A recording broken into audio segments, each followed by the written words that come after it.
I moved to the countryside after my divorce. I was 35 and looking for peace. My cabin was cozy, sitting next to an old farmhouse. It seemed like the perfect place to start over. I thought I'd find solace here, but I've never stopped thinking about what happened next. At first, everything seemed normal. I got used to the quiet nights. Then one evening, I saw something odd. My neighbor's fence had rules posted on it. The handwriting was faded and frantic. I could barely read the words. No wandering near the trees. No loud noises after dark. I shrugged it off. Maybe he was just a quirky farmer. But soon, the quiet felt like it was closing in on me. I started hearing strange things. One night, I heard a tapping sound, low and rhythmic. It seemed to come from the trees. I shivered. I tried to ignore it, but sleep didn't come easy. That was when I started to feel watched. Each time I glanced at the farmhouse, I saw my neighbor staring at me. His eyes were fixed on me, and it felt like he was mouthing the rules over and over, like he was chanting. Then came the footprints. They appeared one morning, leading from the edge of my yard to the orchard. I felt confused. Who could have been out there? It left a knot in my stomach, but I convinced myself it was my imagination. I wanted to forget, but it didn't help. The odd things kept coming. Trees rustled without wind. Shadows flickered in the corners of my vision. I questioned every small noise, but I didn't want to seem ridiculous. It felt like danger crept closer. The tension in my gut was growing. A week later, I realized I hadn't seen the neighbor for days. It felt strange since he always watched me. I checked his farm, but it looked empty. A chill ran down my spine. Where had he gone? The rules on the fence felt like warnings now, shackles binding me to something dark. I thought about calling the police, but hesitated. Then one night, I stood at my window. I couldn't shake the feeling of eyes on me. I spotted movement near the trees. My heart raced. I wanted to look away, but I didn't. There he was. My neighbor stood just outside the orchard, mouthing the rules again. I froze. He turned and walked into the trees. Cold sweat broke out on my skin. What was happening? I didn't know what to do. The darkness felt thick, and the fear inside me shifted like something alive. Days turned into weeks, and the silence grew louder. I felt trapped. I couldn't shake the rules from my mind. They were etched in my thoughts like a haunting chant. I kept expecting him to return. Each night I looked out my window, the trees looming like sentinels. Now, even though he's gone, I can still feel his presence. The rules linger on. I don't know why he left or what happened to him. I only know that the weight of those rules never lifted. They cling to me like shadows, silent and unyielding. The dawn light felt too calm after nights filled with tension. I avoided looking out the window. The orchard cast long shadows, almost reaching my door. Days passed, still without sign of my neighbor. I thought about packing up and leaving, but part of me was too curious. One afternoon, I decided to walk to the edge of the trees. Maybe the silence would reveal something. I needed answers. As I approached, I felt a coldness creeping in. The air turned heavy, like walking into a room with a secret. I stood still, heart pounding, scanning the brush. That's when I saw it. A piece of fabric fluttering from a low branch. I moved closer and paused. It looked like a shirt, worn and torn. My neighbor's? I picked it up, and an uneasy feeling twisted in my stomach. It was grimy, damp, like it had been there longer than it should have. Suddenly, a branch snapped nearby, and I jumped. I turned quickly, but saw nothing. The world around me fell still again. I felt exposed, vulnerable. I tucked the fabric into my pocket and backed away from the trees, feeling the weight of those rules weighing my every step. Once safe in my cabin, I pulled out the shirt again. In the light, I noticed something stitched inside at the hem, a pattern of symbols. They looked strange, almost foreign, and I couldn't make sense of them. I felt a chill run through me. What kind of person stitched symbols into their clothing? I flipped the shirt over and spotted something else. A name tag, barely legible. Elliot Hargrove. The name didn't mean anything to me, but the unease grew. I should have felt relieved to have a name, but it only deepened the mystery. What did Elliot Hargrove do that would lead him to disappear? I decided to find out more about him. Maybe the local town would have some answers. The thought of reaching out felt like a beacon in the dark. I remembered passing a small diner on my way to the cabin. It was my best shot. As night fell, I drove through winding roads surrounded by thick woods. Darkness loomed, and paranoia slipped back in. I gripped the steering wheel, each turn bringing me closer to the town and further from the silence of my cabin. When I reached the diner, the neon lights buzzed in the night like a lifeline. I stepped inside, scanning the room. A few diners ate quietly in the corner, and the waitress eyed me curiously. I hesitated at the counter. "Can I help you?" she asked, and I noticed the way her brow furrowed. I'm looking for someone. Elliot Hargrove?" I stammered, feeling a lump form in my throat. The waitress froze. Her expression shifted, and the diner fell eerily silent. I could feel the weight of their gazes on me, like I had crossed an invisible line. "Elliot, he's not around anymore," she said, her voice low. "Do you know where he went?" I pressed, desperation creeping into my tone. She shook her head, eyes darting away.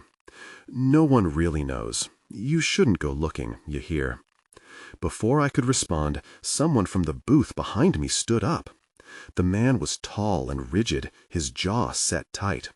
"You need to leave," he said sharply. My heart raced. I took a step back, feeling the atmosphere shift. I stumbled outside, cold dread creeping back into my bones. I thought I was close to understanding, but now everything felt twisted and dangerous. As I drove back to the cabin, unease settled in once more. What was it about Elliot that terrified them? The night felt darker on the way back. I could almost hear a whisper in the wind, and all I could think was, what had I walked into? The next morning, I woke up to a heavy fog creeping over the orchard. It enveloped everything in a dull gray, making the familiar feel strange. I sat on the edge of my bed, clutching the fabric in my hands. The symbols stitched inside meeched out like a riddle, taunting me. I needed to know what they meant. After breakfast, I decided to head into town again. Maybe I'd find someone who actually knew Elliot, someone willing to talk. I jotted down a few questions to keep myself focused, but the name of the tall man from the diner stuck in my mind. What if he was connected to Elliot? The fog draped the road, making it hard to see. My nerves flared with every passing shadow. I parked outside a small bookstore that caught my eye. The sign read, "Local Histories and Secrets," and a tingling sense of hope washed over me. Maybe local history held the key to unraveling Elliot's mystery. Inside, the air smelt musty and old. Shelves lined with dusty books towered over me. The shopkeeper, an older woman with silver hair, glanced up from her desk. She had a knowing look in her eyes, as if she sensed my urgency. "I'm looking for information about Elliot Hargrove," I said, trying to keep my voice steady. Her expression shifted to something akin to pity. Elliot, his story isn't one to take lightly. "What do you mean?" I asked, heart racing. "He was a good man, but he got too close to things better left alone." She turned away, rummaging through stacks of papers. I leaned closer, desperate for details. Did he know something? Was he in trouble? I pressed. She paused, glancing around as if the very walls might be listening. People in town were afraid. He started asking questions about the old orchard, the one behind your cabin. Things that raised eyebrows. He vanished, and it was better that way. Better for whom? I couldn't hide the anger building up inside me. What happened to him? Her eyes narrowed. There are rules, you see. Us locals have always kept our distance from certain things. You might not want to pry too deeply. Best to forget Elliot Hargrove. Before I could respond, the bell above the door jingled, and the tall man from the diner stepped inside. He scanned the room and locked eyes with me. I felt a jolt of fear, my blood turning to ice. "Let's go," he said, his voice low and gravelly. The shopkeeper's demeanor shifted. "You should listen to him," she urged, avoiding my gaze. I stood frozen, the weight of my curiosity warring with my instinct for self-preservation. My heart pounded in my chest. I had come so close to discovering the truth, but the threat in front of me made it clear I was in over my head. "Wait," I called out, my voice shaky. "What do you know about Elliot?" With a sharp glare, the man stepped closer. "Get in your car, now." Adrenaline coursed through me as I realized I was out of options.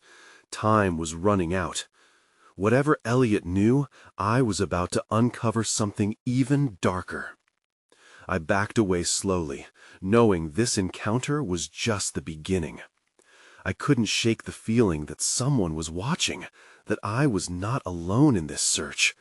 Something lurked in the shadows, waiting for its moment. I turned and hurried out of the bookstore, the tall man following closely behind me. The fog thickened, wrapping around us like a shroud. I barely noticed the crisp air or the crunch of gravel underfoot. All I wanted was to put some distance between myself and the man's intimidating presence. I reached my car, but fumbled with the door handle, my hands trembling. "Who are you?" I managed to ask as I finally got the door open. "Why do you want me to leave?" His eyes narrowed and he leaned closer. "Your life isn't as simple as you think. You're walking into danger." I shifted my weight, ready to slip inside. "Danger? It's just an orchard. What could possibly be out there?" "Not just an orchard," he countered, his voice rough. "It's a place with a history people have died to keep buried."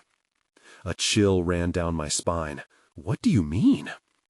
"That's not what you'd call a safe question," he said flatly. "Best if you forget Elliot Hargrove. He was a fool. Don't follow in his footsteps." Despite every instinct telling me to leave, I felt drawn to the truth. "You knew him, didn't you? You know what happened to him." He remained silent, tension hanging thick in the air, but I pressed on, heart racing. "Tell me, he didn't just vanish. Something happened." With a heavy sigh, he straightened and took a step back. "Fine," he replied, "but if you're smart, you'll turn around and go home after this. Elliot dug too deep." I hesitated, but nodded. "Okay." "We found things that shouldn't be disturbed. The orchard, it has its own set of rules." He glanced over his shoulder as if someone might be approaching, then lowered his voice. "It said that you can't take more than what's given. The land doesn't forget those who break that rule." "What do you mean? What happens if you do?" He cursed under his breath, frustration tightening his jaw. "If you're lucky, you just leave. If you're not, you might find yourself missing, like Elliot." Fear tinged with curiosity ignited inside me. I need to keep looking. I have to know what happened. He shook his head slowly. "You won't like what you find. Once you're in, there's no going back."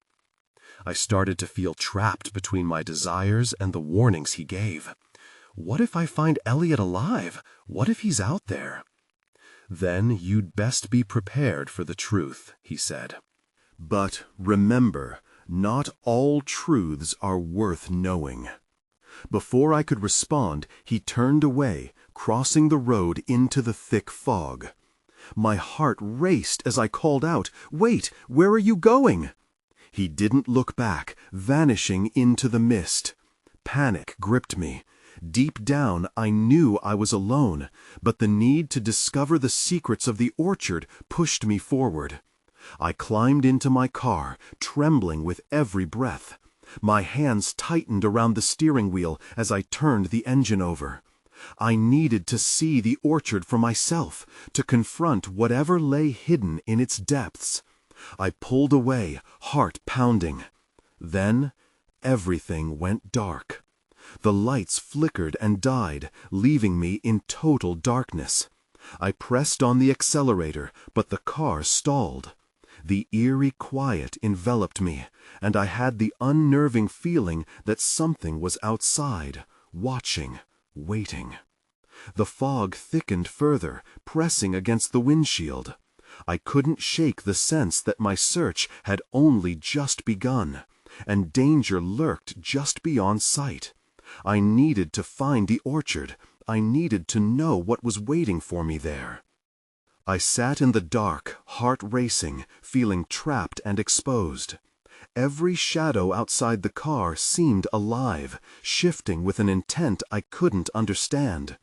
I banged my fists against the steering wheel, frustration boiling over. "Come on!" I shouted at the engine, but it remained stubbornly silent. Taking a deep breath, I glanced around, straining my eyes to see through the fog. The trees lining the road were barely visible, their shapes looming like sentinels. I needed to get out of the car, to see if I could walk the rest of the way to the orchard. If I stayed here, I would suffocate in this darkness. I unbuckled my seatbelt, pushed open the door, and stepped into the cold night air. The fog curled around me, and I hugged my jacket tighter. I could barely make out the outline of the road ahead. I had no idea how far the orchard was, but I was determined to find it. As I walked, each step felt like a challenge. The gravel crunched beneath my feet, making me painfully aware of every sound, every fleeting whisper of the night.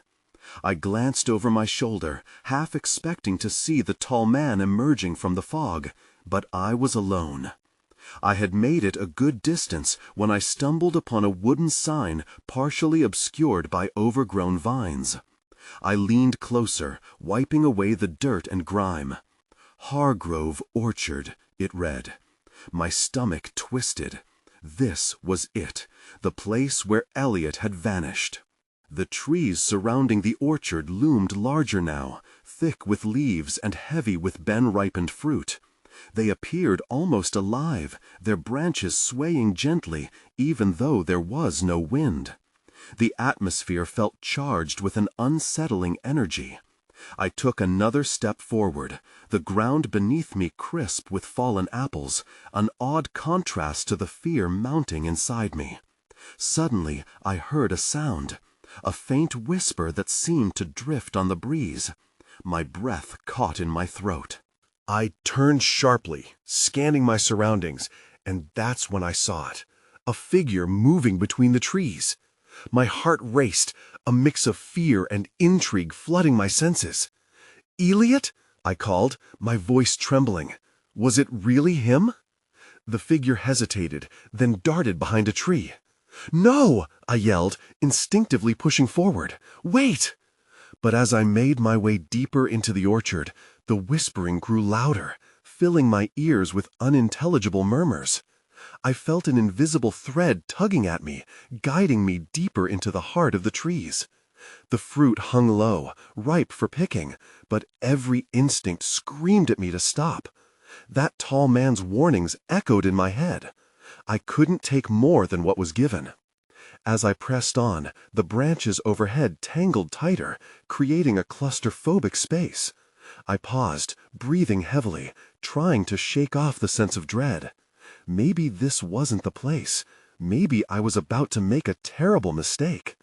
Just then, a shadow darted past me again, this time much closer. I tore my eyes away from the trees. "Who are you?" I shouted into the air, but no reply came. My heart pounded. This wasn't just a search anymore. It felt like I had stepped into something dark and dangerous. I had to make a choice, turn back and heed the warnings, or push forward and risk everything. Before I could decide, the ground shook beneath my feet, a low rumble that sent waves of panic through me. Branches cracked loudly, and in that moment, I knew I was not alone. Something was out there, watching me. I turned and ran, adrenaline fueling my steps, but the shadows closed in around me. I felt an urgency to escape, but curiosity tugged me back, whispering that the truth was still ahead. The ground trembled as I bolted through the orchard, fear pushing me faster. My breaths came in quick bursts, jagged and shallow. I didn't dare look back. I could feel something lurking close, right at the edge of my vision, waiting for me to falter. Branches reached out like fingers, clawing at my clothes as I sprinted through the maze of trees. Every crack of twigs underfoot echoed in my ears, amplifying the dread that choked me. I didn't know where I was going, only that I had to keep moving. Then the whisper returned, clearer this time. "Come back." It was soft, almost pleading. I stumbled, skidding to a halt. The voice felt familiar, threading through the panic, grounding me for a heartbeat. But it wasn't Elliot's voice. It belonged to someone else. My stomach twisted, and I swallowed hard. "Who are you?" I called out, trying to sound brave. Silence fell again, thick and heavy, until a rustling broke it, and I spun around in time to see a shadow slip behind a gnarled tree. "Stop!" I yelled, my voice louder than I intended. I took a hesitant step forward, scanning the area. My heart pounded in my ears, drowning out the whispers that now seemed to swirl around me. Then, from the shadows, I saw it. A flicker of light. I squinted, trying to make sense of it. It flickered again, almost like a lantern. Was someone else here? Maybe someone who could help. I took a cautious step closer, drawn to it. The light pulsed, flickering brighter before dimming again. I glanced around, the tension rising again. I was still alone, surrounded by the shadows, yet my instinct screamed that something or someone was just out of sight. The whispers swelled, a chorus of soft voices converging on me. "Leave, don't take, only what's given." I recoiled, the words striking me deep. That warning replayed in my mind as I moved cautiously toward the flickering light. The figure I had seen earlier must be nearby. I needed to know. I was so close to finding out what had happened to Elliot. I couldn't turn back now. Suddenly, the light extinguished, plunging me into darkness. Panic pierced through me. I couldn't see. I spun around, my breath quickening as I called out, "Hello?" Then, just as quickly, the light flared back to life, brighter now, illuminating a path deeper into the orchard. I hesitated. Something felt dangerously off, but curiosity snared me. With a final glance over my shoulder, I took a step toward the light. Just as I did, a heavy branch creaked ominously above me. Then everything turned dark again, as the world around me went silent. "Who?" I whispered to the void. I could feel my heart racing, but now the fear felt different. A chill crawled up my spine. Then, before I could make sense of it all, something cold brushed against my arm, and I realized I wasn't alone after all. The cold sensation coiled tighter around my arm, as if a ghostly hand was gripping me. I froze, my breath hitching in my throat. I dared not move, terrified of what would happen if I did. "Who's there?" My voice trembled, barely above a whisper. The darkness answered only with silence. Just when I thought I might scream, a soft, rustling sound broke the stillness. The cold retreating from my arm gave way to a whisper, different this time, more urgent. "Stay." My instinct screamed at me to run, but I didn't move. The word lingered in my mind, a strange command pulling me into its gravity. I strained my eyes, hoping to see something, anything, in the dim light that flickered intermittently. Then, as if it sensed my fear, the light flashed to life again, illuminating the space around me. In its glow, I saw a figure standing at the edge of the trees, half hidden in the shadows. My breath caught again, and I felt warmth flood through me. But it wasn't just fear. It was recognition. "Elliot?" My voice was barely above a whisper as I stepped toward him. But something felt off. His eyes shimmered with an otherworldly glow, and the expression on his face sent a wave of unease crashing over me. He looked lost, yet there was a knowing in his gaze that felt heavy, laden with unspoken words. "Don't come any closer," he said, the urgency in his voice slicing through the air. The warning felt out of place, like a sudden gust of wind that chilled my bones. "Where have you been?" I demanded, fighting against the rising tide of confusion. "I thought I lost you." Elliot shook his head slowly, his expression shifting from concern to something darker, more intense. "They are waiting for you. You can't take what isn't yours." I took a step back, the whispers swirling anew, echoing his words. "What do you mean?" Suddenly, the light flickered violently, and Elliot's form seemed to waver. "Run, they'll come." His voice echoed between the trees, and in that moment, the shadows deepened, stretching like dark tendrils toward me. I turned on my heel and fled. The ground felt uneven beneath my feet, roots and vines threatening to trip me as I dashed back into the orchard. Panic surged, flooding my senses. I had to escape whatever sinister force threatened me. As I ran, the whispers intensified, a frenzied chorus. "Leave, don't linger, only what's given." I could barely process their warnings. The words melded into a haunting melody that chased me through the darkness. Then I stumbled into the moonlight, the orchard opening up before me, revealing a clearing. My heart raced, half in desperation and half from the pain in my chest as I struggled to breathe. That's when I saw it, a row of shadowy figures standing at the edge of the trees. They watched me, unmoving, eyes glinting like shards of glass. Panic clawed at my throat, and I knew I couldn't stay here. I turned to run again, but the figure stepped forward, blocking my escape. Fear gripped me hard. I felt trapped, confusion mixing with dread. Then I noticed something on the ground, an old rusted lantern, the same kind I had seen flickering in the shadows before. I grabbed it, the metal cold against my palm. Maybe it was a way out. I raised it, my heart pounding as I faced the gathering shadows. They were coming closer now. The whispers shrieked in a cacophony, drowning out everything else. I had to make a choice. I took a deep breath and tightened my grip on the lantern. It felt heavy, more significant than just a source of light. Maybe it could serve as a barrier against whatever dark intentions lurked in front of me. I flicked the switch, hoping for a spark, a glimmer of hope amid the sea of darkness. The bulb hummed to life, casting a dim, flickering glow that quivered in the night air. The figures halted at the edge of the light, their vague silhouettes becoming clearer. They were not human, at least not entirely. Their features morphed in the shadows, fluid and unsteady, a disturbing mix of shapes and outlines. Fear clawed at my throat again, but I couldn't look away. I had to understand what I was facing.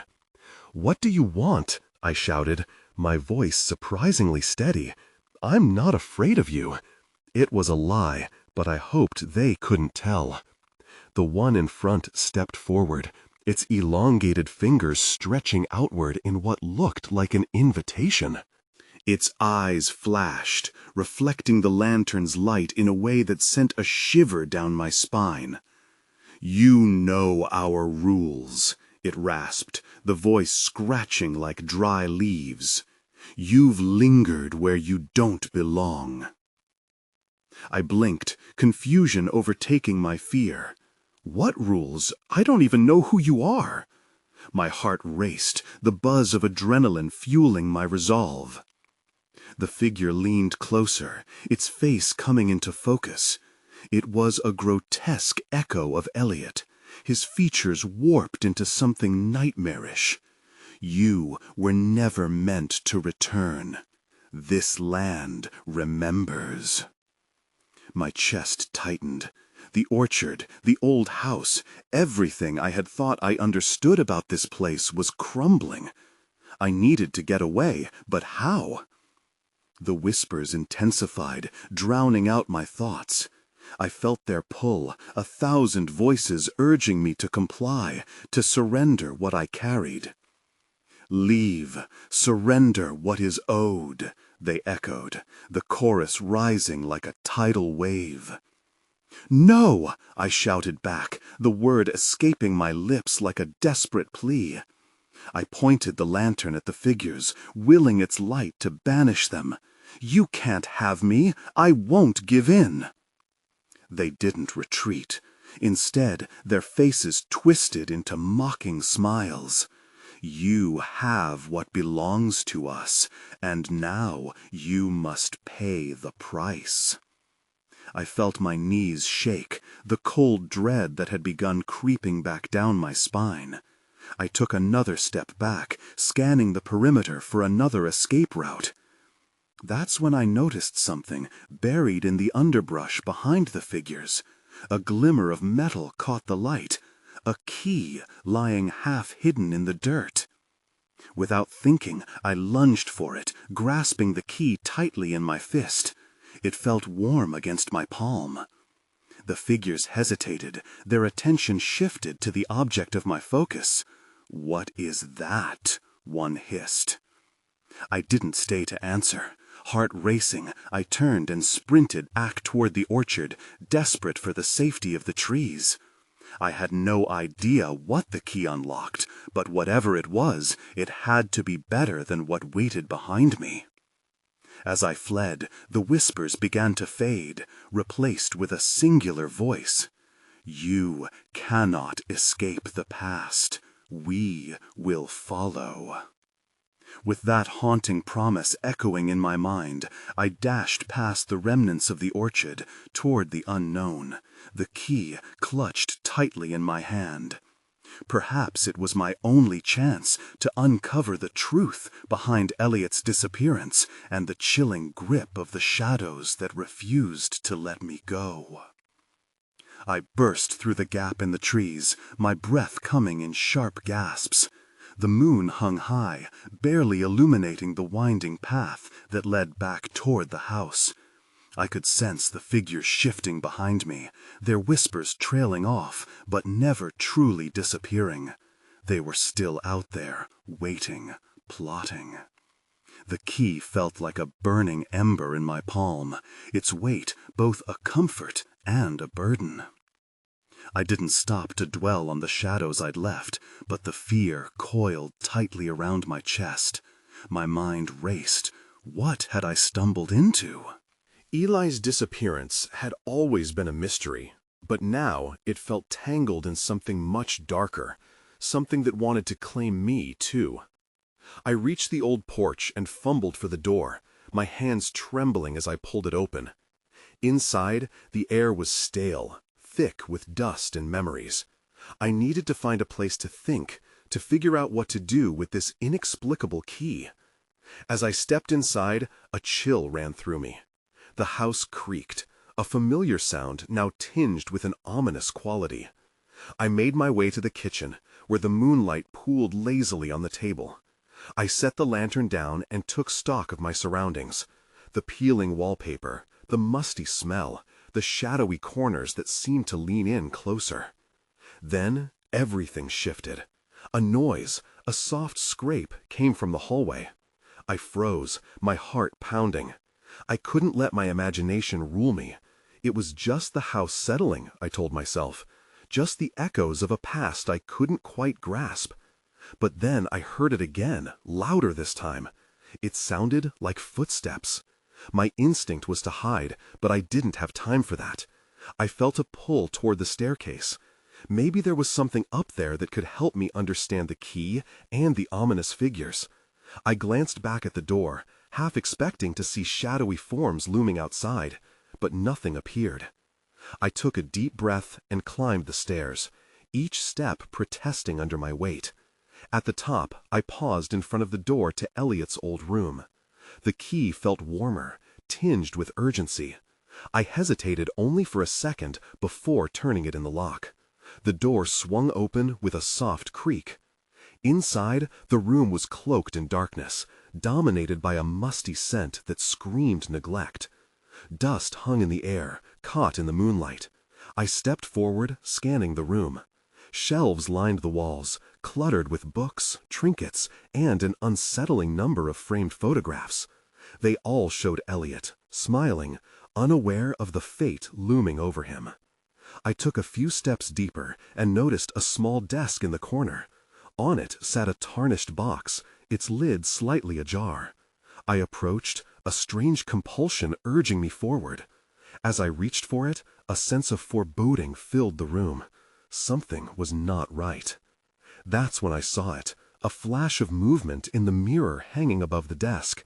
My heart stopped. I turned quickly, but there was nothing there. Just my own reflection, staring back at me, wide-eyed and terrified. I looked back at the box, my gut churning. The whispers returned, threading through my mind like a warning. And I knew then that whatever secrets lay within that box might change everything. As I opened it, the house trembled, and the air thickened. I braced for the worst, but one question blared through my mind. What price was I about to pay? Inside the box, I found a tangle of objects wrapped in an old piece of fabric, an assortment of keys, each one different from the last, each one promising secrets. My fingers trembled as I picked them up, feeling an odd warmth radiate from the collection. They felt alive, almost urging me to explore further. I heard a creak behind me and turned, expecting to see shadows encroaching. But the room remained empty, still except for the haunting echoes of my own heartbeat. I swallowed hard, trying to drown out the whispers that taunted me. "Take what's given," it murmured, a chilling reminder of the rules that weighed heavily on my mind. With grim determination, I began to sort through the keys. Most were rusty, but one glinted in the moonlight, smooth and beckoning. I felt an undeniable pull toward it, its presence almost a siren's call. Maybe it was the key to understanding Elliot's fate, or perhaps it would lead me further into despair. As I pocketed the shiny key, I felt the need to return to the orchard, particularly drawn to the elusive lantern light I had seen earlier.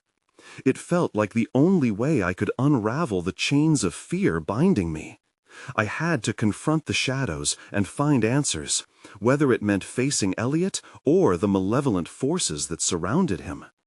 With frantic steps, I hurried down the stairs. The air in the cabin felt denser, almost suffocating, as if the very walls were urging me to turn back. But instead, I wrenched the door open and dashed out into the cool night. The fog clung to the ground, swirling like wisps of smoke as I made my way to the orchard. Panic surged with each rustle in the trees. Was I being followed? My pulse quickened as I reached the clearing, heart racing at the sight of the gnarled branches framing the path ahead. Somewhere in that darkness was a truth I desperately needed to uncover. I scanned the trees, searching for any flicker of light, anything to guide me toward Elliot or those who had claimed him. Just as I feared the shadows would swallow me whole, I caught sight of the glow again, pulsing rhythmically, calling me closer. With the lantern in one hand and the key in the other, I pushed through the underbrush.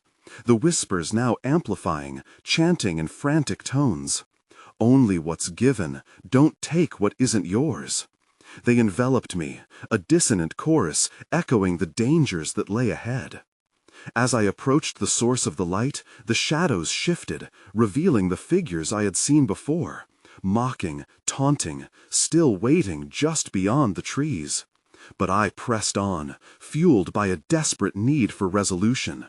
The glow beckoned me to step forward, and I raised the lantern, its light sharp and bright against the oppressive darkness. There in the center stood a figure, partially concealed, its face obscured but recognizable, the distorted image of Elliot.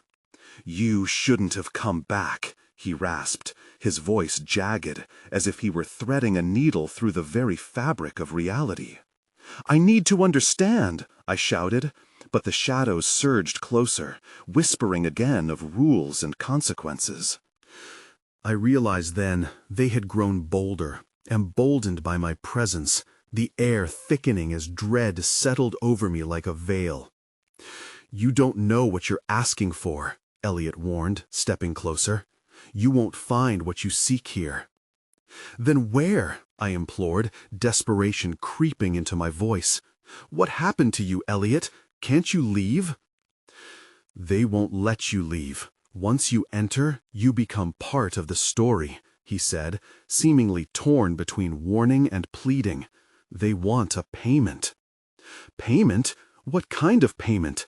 My hands shook around the key, searching for an answer, feeling the burden of the unknown pressing closer. "The key you hold, what you found in the house, it's a part of this place now. You must make a choice, to give, to take, or to leave." His eyes seemed to brighten, and it terrified me. As the shadows began to close in on me, I felt a rush of warmth from the lantern. It flickered in response to the growing tension, pulsing like a heartbeat, reminding me of my own resolve. I couldn't just surrender to this dark tale. I had come too far. I needed to break the cycle. "Maybe I can choose none of them," I shouted, defiantly raising the lantern. A surge of power coursed through me. The shadows recoiled, their whispers faltering as the light brightened, slicing through their darkness. But as I stood firm, holding my ground, Elliot's features twisted into an agonized mask. "You don't understand. Refusing the choice will invoke their wrath," he warned. Suddenly, the shadows surged forward, drowning out everything as they rose and whispered with the wrath of the forgotten. "You cannot choose nothing." "No, I'm choosing my own fate," I retorted, lifting the lantern higher. And for a fleeting moment, I felt their grip loosen as the specters drew back in confusion. But even as I wished for resolution, questions lingered in the edges of my mind. What would happen if I resisted? Would it mean my demise, or something worse? Just then, the ground trembled, and the figures slipped back, as if the very earth had shunned them. I felt the key in my palm grow even warmer, urging me toward a hidden truth. I had to decide. My time was running out. With the mist swirling around me, the choice lay before me, both enticing and horrifying. Would I give them what they wanted and risk becoming lost like Elliot? Would I take more than what was given, bearing the weight of their anger? Or should I simply run? I didn't know what the right answer was, but I had to find it. Holding on to the key and the lantern, I prepared to confront the darkness once more, hoping to escape the shadow's eternal grip, yet uncertain of the path that lay ahead, and what truths remained undiscovered.